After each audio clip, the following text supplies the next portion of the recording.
let's go over delayed cord clamping. The umbilical cord has an artery, a vein, and another artery. Normally, arteries bring blood back to the heart and veins take blood away from the heart. But with the cord, it's actually reversed.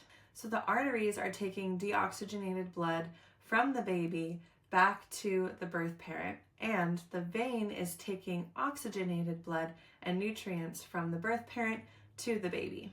So within the cord are these 3 vessels, and the vessels are protected from getting pinched or injured by this surrounding substance called Wharton's jelly. Wharton's jelly basically has this like gelatinous texture, and it surrounds those vessels to allow them to bend and have some flexibility without them getting pinched. I don't know if you've ever seen a true knot, but there are many births that I've seen where the baby is born and there is an actual knot in the cord, and still somehow the baby managed to handle labor and birth totally fine without any heart tone concern. And that is because Wharton's jelly kept the vessels preserved and allowed for blood flow to move through them, even with a knot being in the cord. So when your baby is born, their face is exposed to air.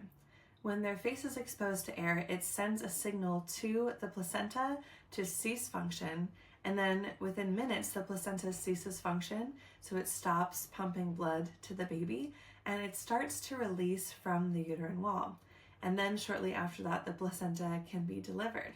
So basically during pregnancy, we grow a human and an entire disposable organ. It's really amazing. So when the baby's face is exposed to air and they start breathing, they begin the transitional process of taking in oxygen from the air instead of getting oxygen from the cord. It takes babies a little while for their oxygen levels to come up as the circulation process sort of makes this big transition to taking in oxygen from the air.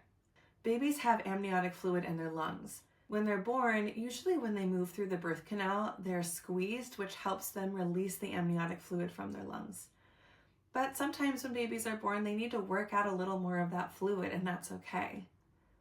When you leave the cord intact and the cord is still pulsing, the baby is continuing to receive oxygen, red blood cells, nutrients, and all the good things that they were getting in utero, outside of utero, as they take that few moments to release fluid from their lungs and learn how to take in oxygen from the air instead of from the cord. So yes, we do want babies to be pinking up in color. We want them to be showing strong tone. We want them to be moving around a little bit and showing that they're making efforts towards breathing. Most of the time this looks like crying, but sometimes babies that are born in really calm ways might pink up and open their eyes and start breathing, maybe cough out a little bit of amniotic fluid, and they might not cry right away, and that's okay. Now, if the cord is cut immediately after birth, the baby loses a certain percentage of blood volume that they otherwise would have received if the cord stayed intact. At the same time, the baby also loses access to their one channel of continuous oxygen, which means that they are now fully reliant on taking in oxygen from the air successfully from that moment forward to be able to survive. That kind of puts a lot of pressure on the baby to take in oxygen from the air immediately and lose that other source of oxygen, which is really just nature's way of giving them a little buffer as they make that transition. In addition to all those other benefits, babies who receive delayed cord clamping have increased iron stores, increased hemoglobin levels, and increased hematocrit, and it improves red blood cell volume. Delayed cord clamping supports adequate oxygenation. It improves transitional circulation. Now let's debunk some myths about delayed cord clamping. Lots of people say that delayed cord clamping increases the risk for jaundice. So is that true or is it not true? So jaundice occurs when the baby transitions to life outside the womb. They suddenly don't need all the red blood cells that they needed inside the womb to assimilate oxygen. So the baby has to break down all those red blood cells and pass them through their body.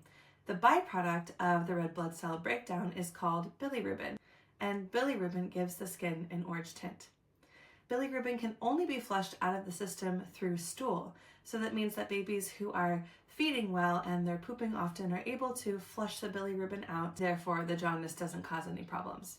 Now, some people think that if babies get delayed cord clamping, then they will have more red blood cells, which means more bilirubin to break down, which means ultimately they will have to have a longer period of time experiencing jaundice, or they have a higher risk of experiencing jaundice.